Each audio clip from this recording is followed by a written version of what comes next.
Kia ora and welcome back to B2B Inspired, the podcast by Blue Ocean where we unpick the ins, outs, ups and downs of all things business to business here in Aotearoa, New Zealand. From emerging trends and thinking to the inspiring real-world stories and experiences of smart, good people from within our ecosystem, we're here to help the New Zealand B2B community to become one of the best, boldest and brightest anywhere in the world. Now, if like me, you live and breathe all things business to business and you're looking for a place to connect, learn and be inspired, you have come to the right place. Now let's join Lee Hunter over in the studio. Welcome to our B2B Inspired podcast. If you're looking to grow your footprint overseas, you'll know it comes with its fair share of challenges, finding the right partners to navigating new markets. In today's episode, we're joined by someone who knows the space inside and out, Phillipa Cameron, General Manager, Customer at NZTE. Phillipa brings deep experience in digital transformation, customer strategy, international growth. She currently leads the NZTE customer engagement across New Zealand, helping businesses succeed on the global stage. With her help today, we'll explore how NZTE supports exporters, what services they offer, and how they're helping New Zealand businesses overcome barriers and seize opportunities around the world. Welcome, Phillipa. Thank you. Thanks for having me. Great to have you here. Cool. Let's just start with the basics. Could you just tell us a bit about your background, how you got to where you are today and your role within NZTE? Yes. So my background is in FMCG, innovation and digital, particularly within media. I joined NZTE right in the thick of COVID, really hard time to start a new job. But what a time to join an agency like New Zealand Trade and Enterprise that is focused on helping New Zealand exporters through arguably what was one of the toughest times that we've faced recently. So when I joined that team, I was really focusing on our support of smaller companies and scaling our impact across more customers, more exporters that we could help during that time. Then I jumped into the digital and data side of our organisation, building out our My NZTE platform, which is where you can go for kind of self-help and information and events. And more recently have moved into leading the export customer team based in New Zealand. So that's a team of customer managers that work with our New Zealand exporters and help them connect with our one global team across the world and all of our experts. Yeah. Very cool. Just to unpack that a little bit, you mentioned the digital platform that you guys have built. Mm-hmm. Who's that for and what's the purpose of that? How do business owners know when to come and what service that's for? So that digital platform is called My NZTE. So if you Google it, you'll find it quite quickly. That's a free and open platform for New Zealand businesses to go and search up any kind of 101 information that they might need on a variety of topics. Most recently that might be tariffs. So being able to go in there and get information about, what are the changes that have come out of those tariffs? What should I be thinking about in terms of how I might navigate that? You could sign up to events that would be kind of one-to-many. They might be webinars, they might be in person. And there's also lots of tools that you can use or download to help you navigate lots of different things, be that how to build out your value proposition, how to navigate finding the right distributor. There's some fantastic market guide information in there. So when businesses are thinking about what countries to target, these market guides are a 101 and what you should be thinking about before you go and enter into that market. So it's a fantastic resource. And we also find lots of non-businesses are jumping in to have a look. Maybe students that are studying international business or entrepreneurs that are thinking about would they go into export. So it serves quite a wide range of people's needs. It sounds very helpful. So more of an educational platform teaching people what they need to know before they make that leap. That's right. You can also book a 30-minute call with our customer advisory team. So that might be a great chance to give it a sense check of how could we help you further, or maybe to help you navigate a really quick and easy to solve problem. Great. Now, if we unpack that a little bit further, for, let's say I own a business and I'm going, cool, I want to grow my business overseas, and because it's the closest, I want to go to Australia. how easy is it for me, or how easy is it for other businesses based on what you've seen to make that leap? Do I just need a salesperson and a capability doc and jump on an airplane and go, great, I'm away? Or is there a lot of hoops that people need to be wary of even before they get to that stage? Look, I would love to say it's the former, jump on a plane and sell some product. But I think all of our businesses mostly know that, business is a bit more complex to navigate than that. And you're right, a lot of New Zealand exporters choose their first market as Australia because it does feel like a similar environment and culture. And I think sometimes we think, oh, that's going to make it an easier first step. Depending on what sector you're in and what product you're in, it can be more complex than what you've anticipated. So what we help you do is to really think about all those complexities and make sure you're as best prepared as possible before you go into that market. NZTE has worked with thousands of companies. We've built up what we call our know-how, know-who, which means that we're about trying to wrap around you to de-risk those strategies.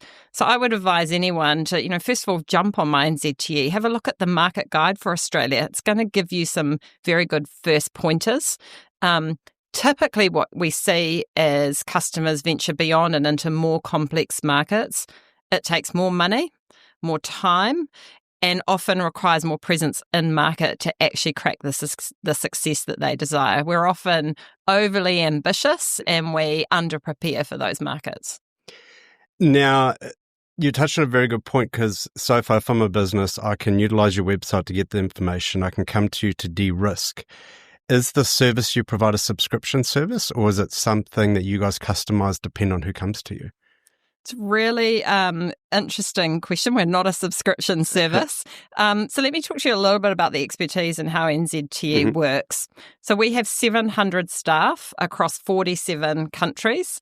37 of those are international offices and 10 in New Zealand. So we have a really strong global and local presence. Now, those teams include customer managers, trade commissioners, business development managers, and then this very extensive network of expertise, supplier and contacts that we can work with to wrap around a company. We work more intensively with what we call a Focus 1000 group of customers. Those are customers that we can see, real ambition for growth. They are in a sector that is probably most likely to grow. For example, we prioritise sectors such as, technology, and often within that, deep tech is growing quite rapidly. Healthcare, renewable energy, robotics, viticulture, and sustainable innovation. But we also heavily support people around, advanced technology, manufacturing, F&B. So with 1,000, we work more intensively with the customer managers and in-market, but we work with, in total, about 5,000 businesses in various ways, often more light touch or through platforms like My NZTE. Yeah. Wow. So it's a very big group with a diverse range of skill sets. That's right. And on a recent podcast I did, we spoke to Peter McCormack, who spoke about if he wanted to launch into a new country. You guys are in most of the countries that people are exporting to at this stage, and it's more of a network of facilitators to give advice to move forward. Now, let's say we're talking to a business owner, what is one or two of the key fundamentals they should have covered off before they even reach out to you? Is there one or two things that they should think about ticking those boxes to get the best out of utilization of NZTE partnership?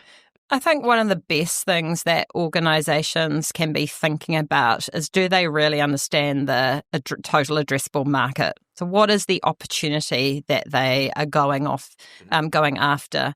And then, this is where the marketer in me comes out. What's your value proposition and how is it going to resonate in market? So that product market fit is very important. And it speaks to that point that you mentioned earlier about jumping over the ditch to Australia and expecting success, right? That piece is really critical. Now, NZTE can come in and absolutely wrap around to ensure that people can get as ready as possible for that. One of the things we do, first of all, when we start an engagement with a customer is a deep discovery. So, we are looking at your value proposition. We're looking at your governance that you've got placed around that. We're looking, do you understand your financials and your cost structures? And looking at all those critical ingredients that really, whether you're an exporter or you're selling in New Zealand, you need to have a very strong understanding on.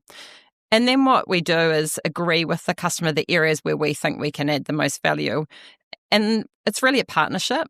If a company comes to us and is very open to ideas and support and coaching, those are the companies that get the most value out of our network of people. Some of the things where we wrap around those types of companies is things like providing them with market research and insights. So we have access to some very good data in that space. We work on their export strategy, as I spoke about, and channel development. Regulatory and legal guidance is really important. I'm just talking earlier about the tariffs and the impact, how to navigate things like that. Through COVID, it was supporting exporters on their supply chain.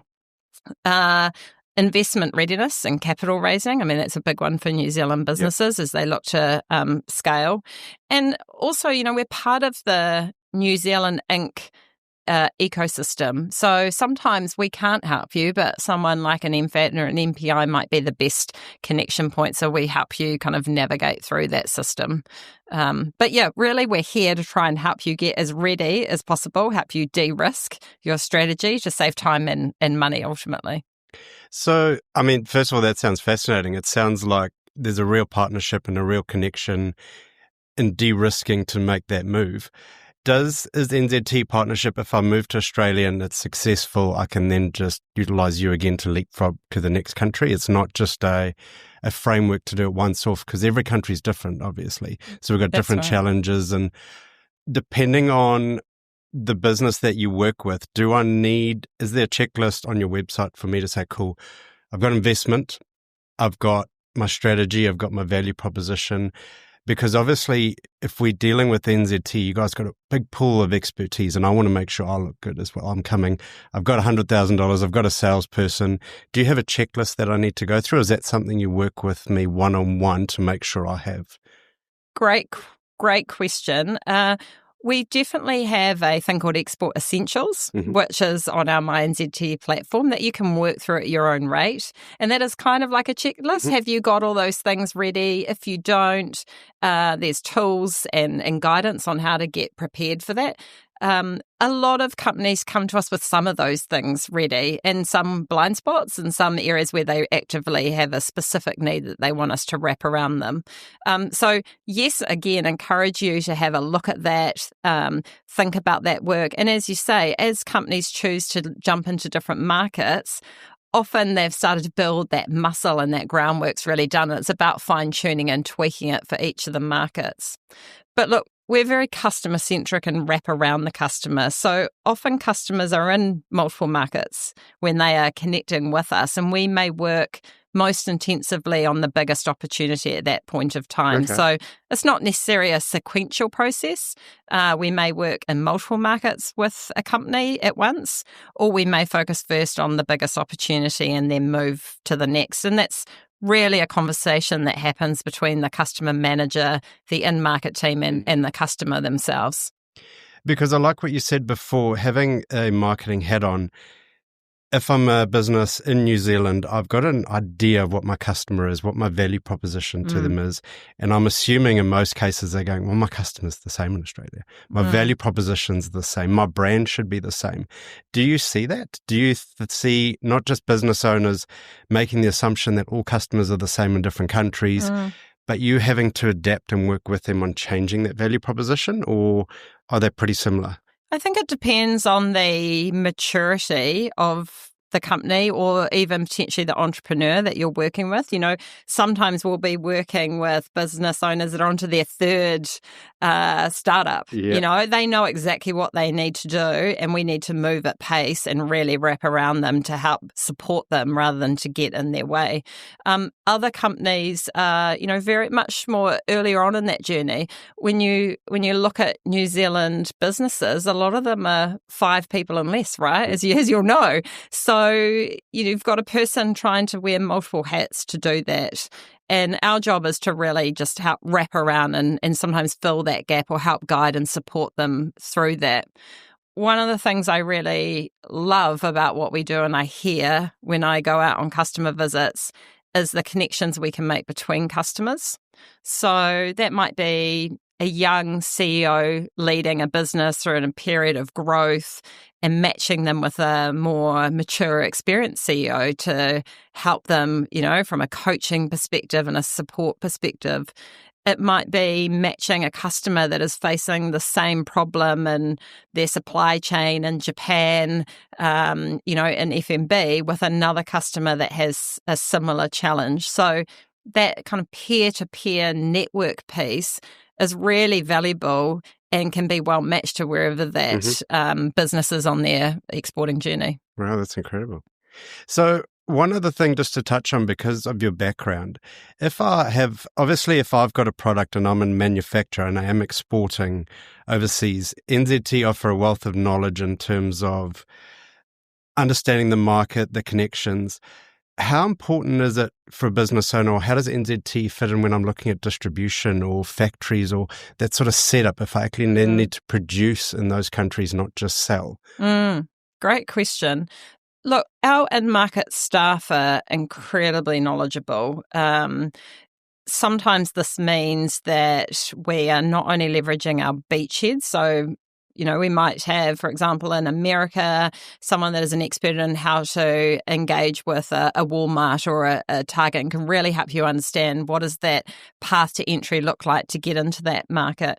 Equally, we hold our networks and look after them really well. So if you're looking for a distributor, we work very hard, the people and the contacts we have, to help connect you with the right people where possible. And I think that speaks to that know-who piece, right? So, there is a lot that you can find on the internet. What you can't necessarily find easily is the right people to speak to about the right problem at the right time. So yes, we absolutely do that in terms of helping people connect with their distributors. And that's an important part of what our team will be doing day in and day out. You mentioned beachhead advisors. For those listening that don't know what that means. Oh, yes. As you said, you've got a vast group of people behind. What is a beachhead advisor and what should I be looking for from a beachhead advisor? So a beachhead advisor is a specialist expert that has either a working history or worked in governance in a particular area, be that it could be leadership, it could be marketing, could be AI, could be about FMCG go-to-market strategies. We're really lucky that in New Zealand and around the world, we have people that want to give back to other businesses. So often these are people that have already been successful exporters, and they're giving their time and their efforts and their energy to really help New Zealand exporters grow.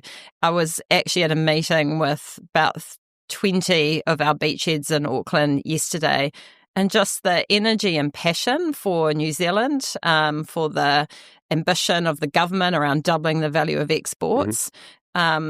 They're really doing this because they believe in the country and they want to make a better tomorrow.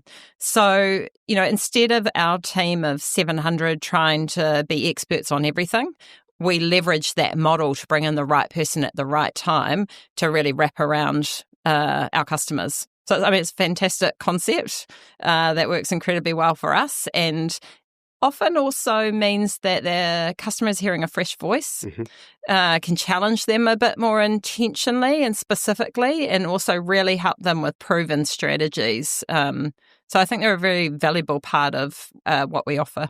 Sounds hugely, because they've done it before, right? They've done it before, yeah.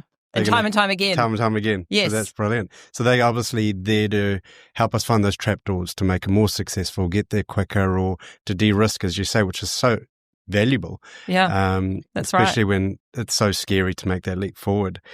What do you wish more New Zealand businesses understood before entering international markets, and what are some of the common assumptions or blind spots that you think you could help them before engaging? What do you think you wish they knew? I think we touched on it earlier. It is often the idea that I can just take my product, deliver it and market, and I'll have the same success that I have had here, or even maybe the same success that you may have had in that first market, if that was Australia.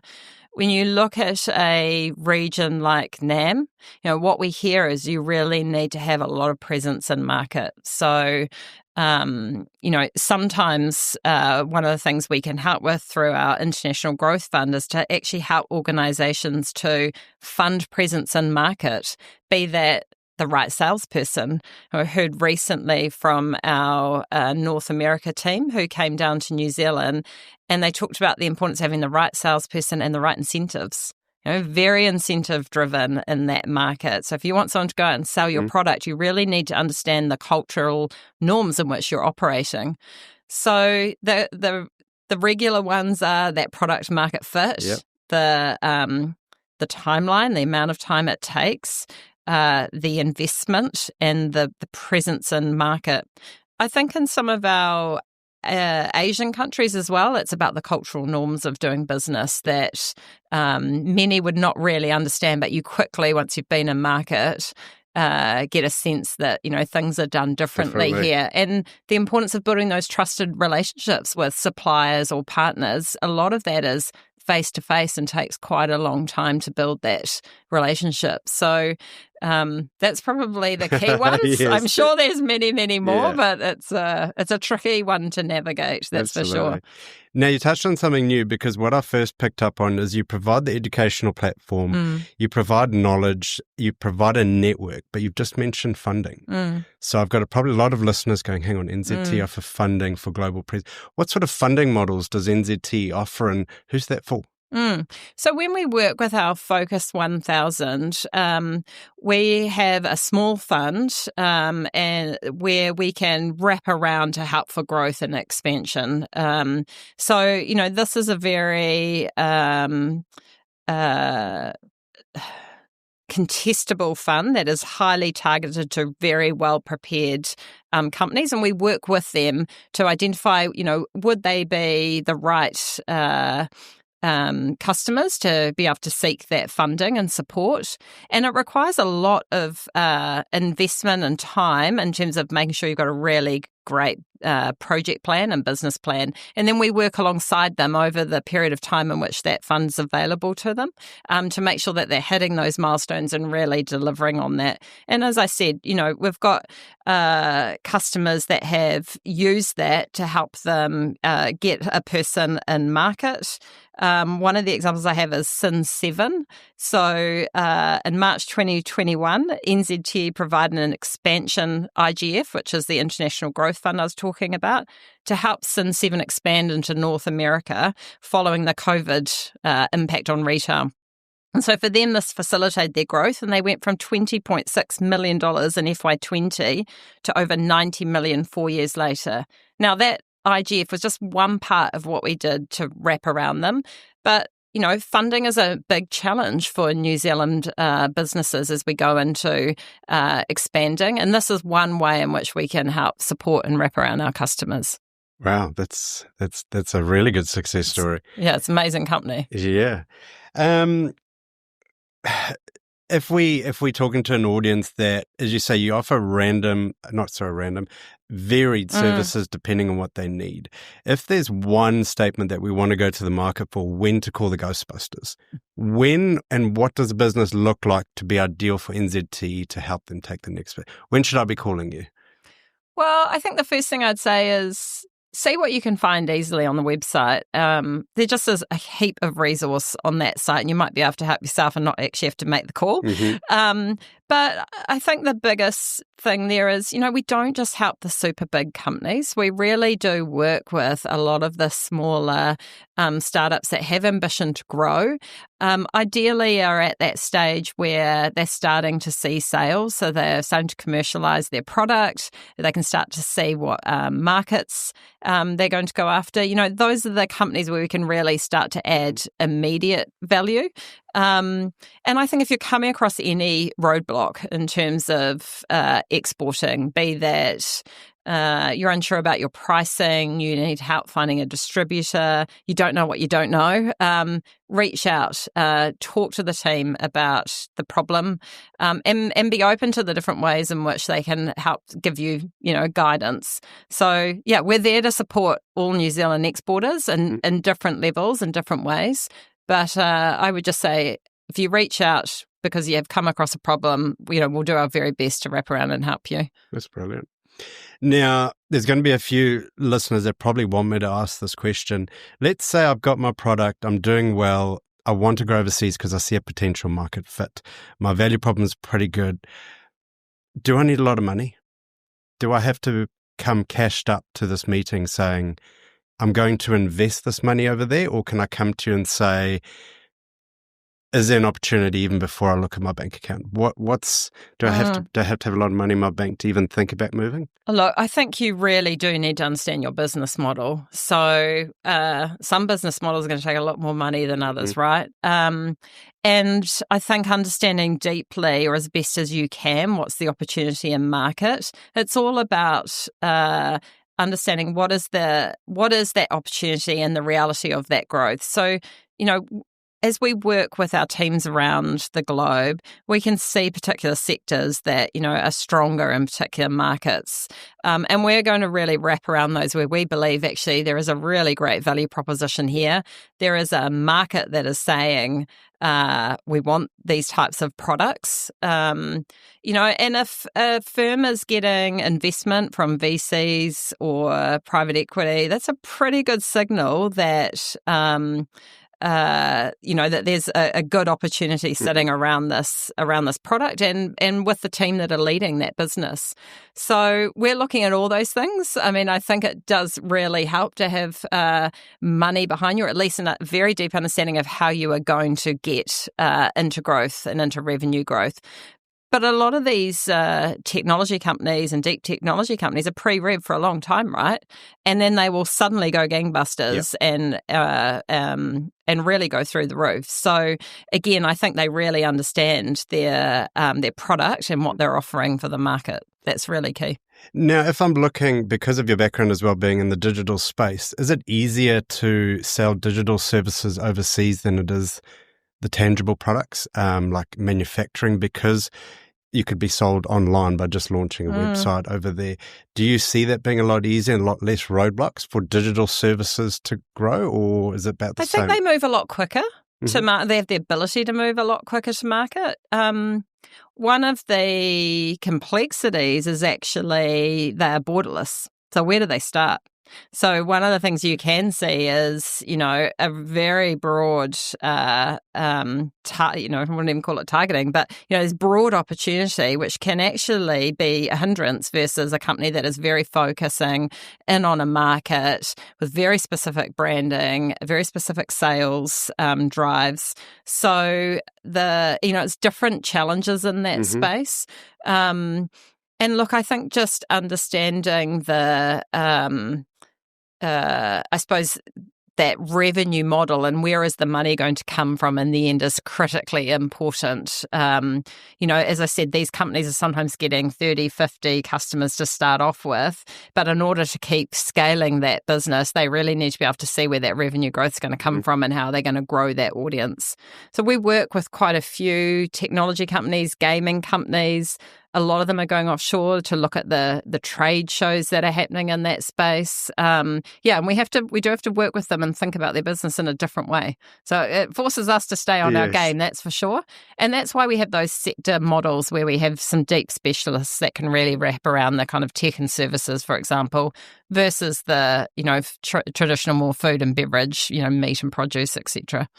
And are you seeing any market shift in terms of what's working in the past versus what's working now in terms of the industry? Because obviously we'd think tech's pretty big right now versus manufacturing, but do you seeing a shift at all in demand or need? It's a really interesting question. I mean, certainly we're seeing a lot more of the deep tech, biotech, agri-tech, health tech coming through, you know, the merging of technology coming in with, you know, manufacturing, technology coming in to make every industry more efficient means that whether you're in technology or not, you need to really understand what technology and what AI is going to do for your business and what role it has to play. We're currently doing quite a lot of work around supporting our customers on AI. Do you understand what opportunity it provides for you? Do you have a plan and a strategy for that? But interesting, when you look at the UK NZFTA that was, I think, just come a year old, you know, a lot of the growth in the UK and certainly over in the EU has come from the likes of kiwi fruit and seafood and meat and apples. So, you know, we're a country where a lot of our backbone is through that agriculture, you know, food and fibre, and that's a really important part of what we do. I was at Field Days last week, I was telling you.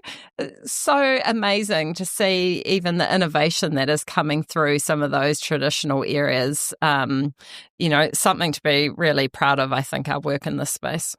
That's crazy. Now, I think Field Days, they said they had, just looking at the industries that were there in the growth, I think there was a positive vibe. So we spoke to a few people there. But if we just look at the different sectors, and as you mentioned AI before, do you see AI making more of an impact in one than the other? Or do you think it's just going to affect everyone eventually? Oh, I think it's going to affect everyone eventually, but absolutely we're seeing new businesses come out of the result of AI technology and, you know, what that can do. But I really think, you know, for example, Care Patron, who we work with, actually, they're revolutionising healthcare with AI. You know, and we work really closely with them. That's an example of a product, a system that's, you know, really going to take off as a result of that technology. But if I think about, you know, wearing my previous hat as the GM Digital and Data at NZTE, you know, AI is going to lift personal productivity. I think it's going to deliver organizational value. And if your listeners are not already educating themselves around AI, they should start today. Open up a Copilot, a ChatGPT, and start to play with it. Because I think the more that you engage and learn personally, the more you're going to understand what that might mean for your business in the future. And there's a lot of reports that talk about, you know, the future of the workforce. There's going to be people without AI skills and people with AI skills. So it's a real advantage, I think, to be on that journey now. I also see, because we're touching on AI, you also help businesses maybe attract investment as well. Correct me if I'm wrong. Would you see AI being a criteria that investors are looking at to say, this business isn't on board AI yet, so we're not going to invest? I probably couldn't speak in detail to that right now, but I think over time, what we will see is, as part of investors wanting to understand business models, they're absolutely going to be looking at those revenues and costs, right? And AI provides an opportunity, in some cases, to drive revenue, but in many cases to really streamline those efficiencies. So I would encourage businesses to be thinking about it from that perspective. Certainly, we are seeing a lot of investment going into those deep technology areas. So those are the types of businesses right now that are getting a lot of interest from, you know, venture capitalists, etc., looking with sharp eyes on them. So if you're in that space, I think, you know, you're in for a ride, but certainly, you know, you should be thinking about how you're going to attract that investment in there. Absolutely. Now, because you've got so many people in different markets, if we had to paint a picture for the listeners or the viewers, what does the export market look like right now? Is it fickle? Is it an open gate for New Zealand businesses? Because one thing I've learned is dealing with a lot of business owners, we're not very good at speaking very loudly about ourselves. We're quite humble here in New Zealand. there's a few businesses I didn't even know existed, and you go and meet them, and they're huge. What do you see? What do you see that market being like? Is it? Well, I mean, I'm an optimist generally, and myself and many of the people around me are out in market often. And what I love to hear back is the optimism. Despite a lot of global uncertainty, there are real opportunities out there for New Zealand exporters. It's really about where do we take advantage of those and how do we put ourselves in the best position to do that. And that's where I think NZTE can really wrap around our customers. I was in China recently when the tariffs were being announced. Yes. Fascinating time to be in market, and a great example of the continued volatility that our customers are facing. And two customers that I met with, both in food and beverage, were getting increased orders as a result of the tariff situation because it was impacting, their American competitors. So, there's reasons to be really optimistic. The trade agreements, the work that the government are doing, travelling internationally and really working hard to seek out those exporting opportunities gives us real hope for New Zealand exporters, for sure. You've given me lots of reasons to want to partner with NZTE. It sounds like you've got the full wraparound service, the network, the funding. Are there businesses that don't fit the model?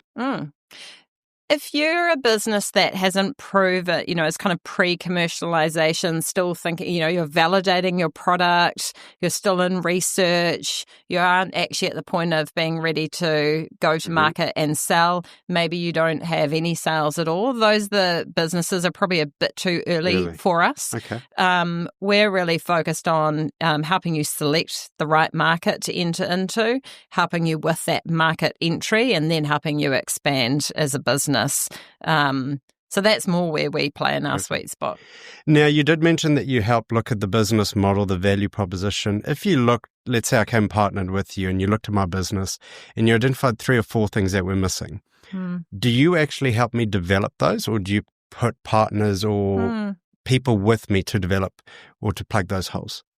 Well, a bit of both. So some things absolutely, my team can work directly with people and customers on doing that. So we might bring in another customer manager. So most of the team, the customer-facing team that work with NZTE are people that have worked in exporting or have had very strong commercial backgrounds. These are people that have come into the public sector to help give back, driven by a higher purpose, really. So there's a lot of expertise in different areas that sits across the organisation, and maybe not just specifically with the customer manager that you're working directly with. So we'll work closely with you to help you get some of that work done, but it really has to be customer led. Yes. So you can as a lead a horse to water. That partnership is so critical, and the engagement with the customer. Sometimes the timing's not right, and customers actually realise they can't consume all that, they can't focus on all that right now, and that's okay. We can come back and wrap around them at the right time, but we might have given them a little nugget of something to go away and work on. I spoke earlier about, there are events that you can go to where you can get a lot of help on templates or kind of go-tos. The beachhead sessions that we run, that can really help a company work through developing a brand or a brand proposition or a brand story, for example. They can be quite practical, hands-on tools and I suppose, value that we can add in that space. Absolutely. Now, Peter did mention to me 2 things that I never knew. Was he got a beach advisor over to talk about tariffs to make sure he was set up for that. Nice. And that was done before the tariffs changed. So when it changed for him, he was already set up to make it work for him. So he's like, he's the perfect customer. I've always got to stay ahead. Yes. The other thing he did was he identified that Amazon was a platform for him to grow and to sell overseas. And you guys provided him with a specialist to teach him how to utilize that. Are there any other these little trapdoors that we don't know that NZTE offer? Because when I looked at, as you said, it's a wraparound service, which could mean so many things. Are there any 1 or 2 things you'd like to highlight that we probably just don't know about that offer huge value? there is so many. I love the fact you've called out tariffs because I think it is affecting, most of our exporters right now. And a lot of our exporters actually are being quite cautious appropriately. They're not jumping into changing strategies or necessarily moving their manufacturing. They are sitting and doing the thinking about what their approach might be. And I love that. And that's such a great example. Because we're set up in sectors, I think every sector has their own challenge. And so we actually really do offer quite a broad range of things that we can jump in and help. And we spoke earlier about the work we're doing on AI. That's a real need right now. A lot of demand for our AI classes and helping people understand how to start. Previously it was supply chain. So it really depends on the sector and what's the specific challenge and also what's going on in the market in terms of what people need. But I suppose one of the most common value adds that I hear is when we start early in a relationship with a customer manager and we do a thing called a fresh thinking session. And this is where you have a beachhead come in and really get the customer thinking about their business model, getting ready for exporting. It's quite deep and intensive. And I hear a lot of positive feedback from customers that go through that process in terms of the kind of light bulb moments. That's the thing I need to go and focus on. And then how do we work together to help the customer feel supported in delivering that? So that's probably one of the ones I hear the most about for sure. That's great to get that positive feedback. Yeah. Last thing, just to cover off, let's say I'm out there, I've got my business ready. What's the step? How do I engage NZTE? Is it something that I have to fund? Is it just a phone call and everyone's different? Where's the starting point? Go to my NZTE, register yourself, and you can book a 30-minute call with a customer advisor. So that customer advisor is going to be asking you, understanding your business. They're going to want to know about your ambition, about your product, and then they'll think about what's the best way to wrap around this customer. It might be a tactical one-off engagement that is needed. It might be a quick 30-minute phone call with one of our business development managers in market, or it might be that actually we need to wrap more intensively around this company. They're really ready for exporting. There's huge opportunity for growth, and we work with them in that Focus 1000. So that's where I would start. Articulate the problem, articulate the opportunity, and then we go from there. Cool. You mentioned it before, so I'm going to ask, when I'm looking at expanding to a different country, you mentioned having a marketing hat on. How important is it to pre-market or evaluate your customer before going in terms of your brand, your communication, and what you put to market? Can you launch in new markets pre-marketing, or do you see the benefit of marketing to a specific segment before to identify if there's a gap? So you did mention that you help identify if the market's right. How do you do that? Is it launching some campaigns in market to see the reaction? Yeah, great question. It could be a couple of things. So, we sit with the customer and understand what do they know, what have they tested, what are the insights they can bring.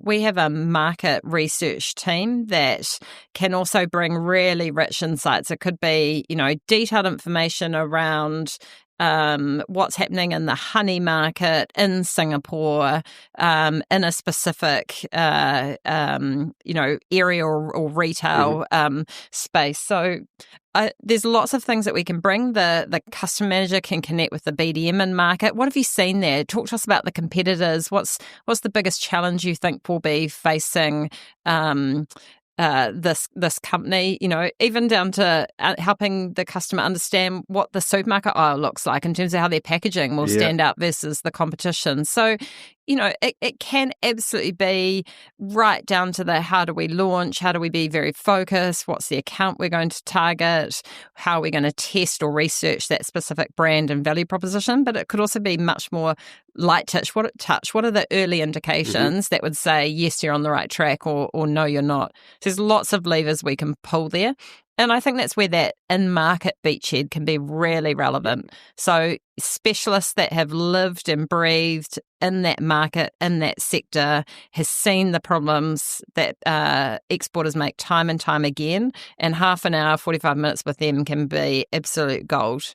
So lots of different ways to do that, but 100%, if you haven't got an understanding of the market you're going into, the complexity of that market, how your brand sits along competitors, your business model in terms of how you're going to make money through that market, then it's going to be pretty challenging, I would think, to deliver a successful outcome. Yeah. You certainly sound like the right partner I need to launch, though. So.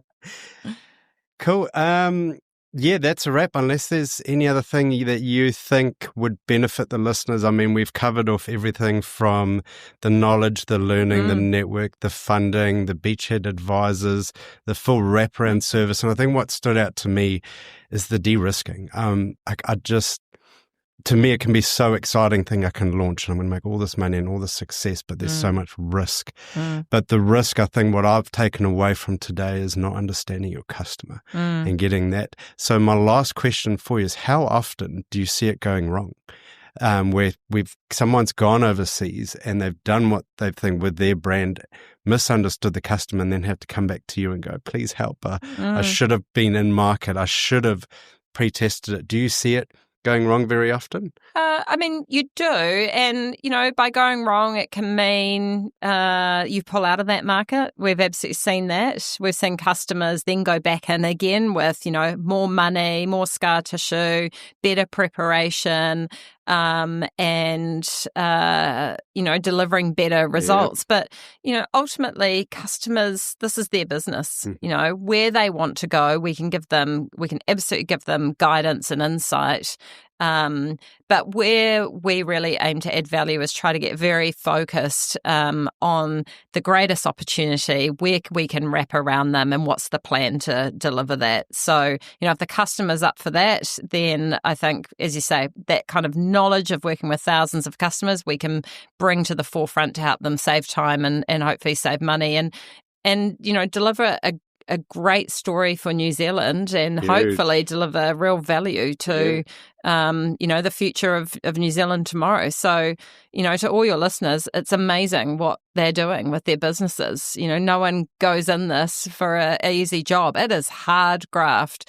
And my team get out of bed every day to help support them and aim for that kind of better tomorrow for New Zealand. So, yeah. Bread to roll. Thank you so much, Phillipa. Thanks, business owners out there, if you are looking to take on the next stage, jump on to the NZTE website, get the advice and reach out. Thank you so much. Thank you. That's that. Thanks for listening to We Do B2B by Blue Ocean. Now, brace for CTAs. If you want to join and grow the community, make sure to subscribe wherever your eyes and ears absorb information. Don't forget to switch on notifications so you know when the latest episodes drop. And for more B2B goodness, be sure to follow Blue Ocean, the B2B agency, on LinkedIn. Now look, you know how this next piece works. The more reviews we get, the faster this thing grows. So please do for us what you hope your customers would do for you. Leave a review and share your thoughts. Let's stay connected and keep the B2B marketing conversation going.